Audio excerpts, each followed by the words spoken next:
கர்த்தருடைய பரிசுத்தமான நாமம் மகிமைப்படுவதாக. ஆசீர்வதிக்கப்பட்டதான ஒரு நல்ல காலவேளையிலேயும் அனுதின மன்னா என்கிற வேத தியானத்தினால் இன்று உங்களை சந்தித்த தேவன் செய்த கிருபைகளுக்கு நினைத்து கர்த்தரை ஸ்தோத்திரிக்கிறேன். இந்த நாளை கர்த்தர் உங்களுக்கு ஆசீர்வாதமாய் நன்மையாய் மாற்றி தருவாராக. இந்த காலவேளையிலேயும் நம்முடைய தியானத்திற்காக யாத்திராகமம் 3ஆம் அதிகாரத்தை நம்முடைய கவனத்திற்கு எடுத்துக்கொள்வோம். இந்த அதிகாரம் 22 வசனங்களை உள்ளடக்கினதாயிருக்கிறது.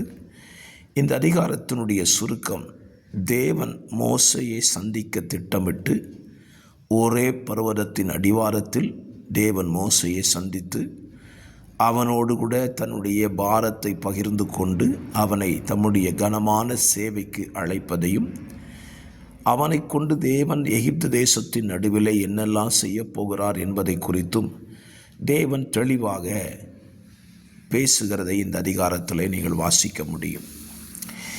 இதுவே இந்த அதிகாரத்தின் சுருக்கம். இந்த அதிகாரத்தில் தேவன் இந்த காலவேளையில் நமக்கு தியானத்திற்கு தருகிற வார்த்தை, அதனுடைய 3ஆம் அதிகாரம் 5ஆம் வசனம், அப்பொழுது அவர் இங்கே கிட்டி சேராயாக, உன் கால்களில் இருக்கிற பாதரட்சையை கழட்டி போடு, நீ நிற்கிற இடம் பரிசுத்த பூமி என்றார். அருமையான கர்த்தருடைய பிள்ளைகளே, இன்றைக்கும் இந்த வசனத்தின் அடிப்படையில் நாம் தேவனை நெருங்கி சேரும் பொழுது அந்த இடம் பரிசுத்த பூமியாக மாறுகிறது. எந்த இடம்? தேவன் இறங்கி வருகிற இடமும் நாம் தேவனிடத்தில் நெருங்குகிற இடமும் பரிசுத்த பூமியாய் பார்க்கப்படுகிறது. பல நேரங்களில் நாம் அந்த இடத்தை பரிசுத்த பூமியாய் பார்க்கிறதில்லை. ஆனால் நாம் என்ன விரும்புகிறோம்? தேவன் நம்மிடத்தில் இறங்கி வர வேண்டும் என்று விரும்புகிறோம். நல்லது, தேவனும் நம்மிடத்தில் இறங்கி வர விரும்புகிறார். ஆனால் தேவன் இறங்கி வருவாரானால் அந்த இடம் பரிசுத்த பூமியாய் பார்க்கப்பட வேண்டும் என்பது அவருடைய விருப்பம். அதில் ஒரு காரியத்தை சொல்கிறார், நீ நிற்கிற இடம் பரிசுத்த பூமி ஆகையால் உன் கால்களில் இருக்கிற பாதரட்சையை கழட்டி போடு என்று சொல்லுகிறார். மோசே வனாந்தரத்திலே ஆடுகளை மேய்க்கிறவனாய் இருந்தபடினாலே, வனாந்தரம் என்பது கல்லுகளும் முள்ளுகளும் நிறைந்த ஒரு இடம்தான். ஆகவே தன்னுடைய பாதுகாப்புக்காக அந்த பாதரட்சியை அணிந்திருக்கிறான். ஆனால் தேவன் சொல்லுகிறார், நீ நிற்கிற இடம் பரிசுத்த பூமி, கால்றதுக்கிற பாதரட்சியை கழட்டின்னு சொல்கிறார். தேவ ஆலயத்துக்குள் வரும்பொழுது காலணிகளை கழட்டிவிட வேண்டும் என்பது நமக்கு எல்லாருக்கும் தெரிந்ததே.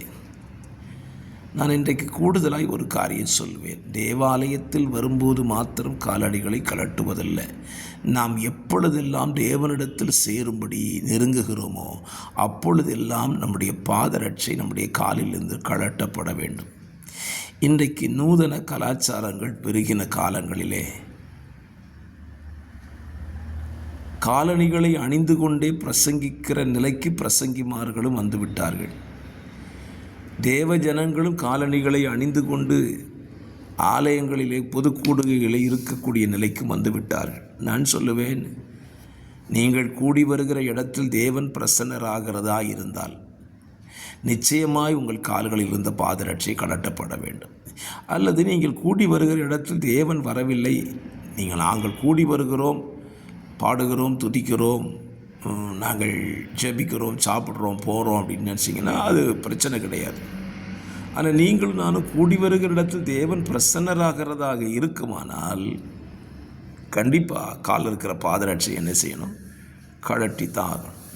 நான் சொல்லுவேன், நாம் எல்லாரும் இன்றைக்கு குற்றவாளிகளாய் காண்பிக்கிற நபர்கள், ரட்சிக்கப்படாத ஜனங்கள், அவர்கள் தங்கள் தேவனை தரிசிக்க தேவாலயத்திற்கு செல்லும் பொழுது அந்த ஆலய வாசலிலே ஒரு மனிதனை உட்கார வைத்து அவனை செருப்பு காக்கிற காவலாளியாய் வைத்து பணத்தையும் கொடுத்து செருப்பை பார்த்து கொள்ள சொல்லிவிட்டு தான் ஆலயங்களுக்குள்ளே நுழைகிறார்கள். அவர்கள் தரிசிக்கப் போகிற தேவன் பேச மாட்டாத, பார்க்க மாட்டாத, கிரியை செய்ய மாட்டாத, நடக்க மாட்டாத தெய்வம். அவனை தரிசிப்பதற்கே பாதரட்சியை கழட்டிவிட்டு செல்வார்கள். ஆனால் ஏன் நம்மால் பரிசுத்த தேவனை ஆராதிக்கும் பொழுது நம்முடைய பாதரட்சையை கழட்ட முடியவில்லை. நம்முடைய பாதரட்சை நம்முடைய தேவனை பார்க்கிலும் பெரிதாக இருக்குமோ என்ற சந்தேகம் எழும்புகிறது. நான் சொல்லுவேன், அவருக்கு முன்பதாக நாம் முதலே மண் என்று நினைக்க வேண்டும். மண்ணுக்கு எதற்கு செருப்பு? அதுதான் மண்ணாயிற்றே. ஆகவே தேவனை தரிசிக்கிற இடத்தில் பரிசுத்தத்தை வலியுறுத்துகிற ஒரு நல்ல நிலையை நீங்கள் உருவாக்கி கொள்ளுங்கள் என்று இந்த காலவளை உங்களுக்கு புத்தி சொல்லுகிறேன்.